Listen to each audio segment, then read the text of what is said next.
When I started the Journey Through Grief group, it was before the pandemic, and it was a walk-in group, and folks would literally come and just walk in, and we sat in the front in the window, welcomed anyone that wanted to come, and let everybody know what they shared was confidential. It became quite a large group there for a good number of years. Now with the pandemic, I offer it as a Zoom, and anyone that's interested can call the church and give us their information, and they can be put on the Zoom invitation. It's on Wednesdays, and I do meet with people individually and talk to them over the phone, and just try to help, wherever I can.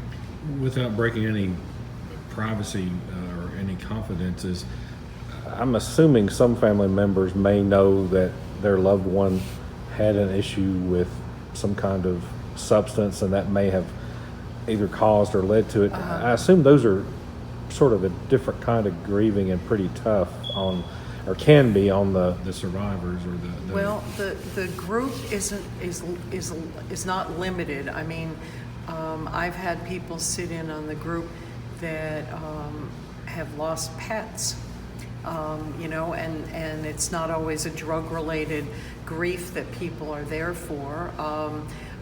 One of the most interesting ones I had was a gentleman who sat here for a few days, and then it came time for the Journey Through Grief, and I just said, if you've been here, we didn't really know him. I think it was when he came, we used to have a bus here, and he sat down at the table, and partway through the group he just started crying.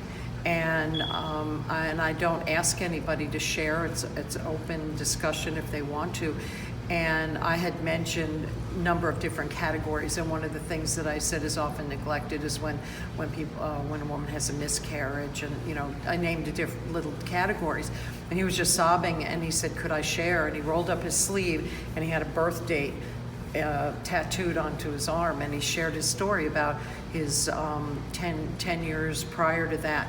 He had his mom had a miscarriage, and he had his baby brother's birth date from that miscarriage tattooed on his arm, and he said, and I thought that was my grieving. He said, but sitting here today with you, I found out that there's a lot more to it. And we prayed with him, and the next day we didn't ever see him ever again. But God brought him to us here at Shades of Grace just for that moment in time, to comfort him and to give him a different understanding of grieving, and let him grieve in a very safe place, which is what we try to offer in that group.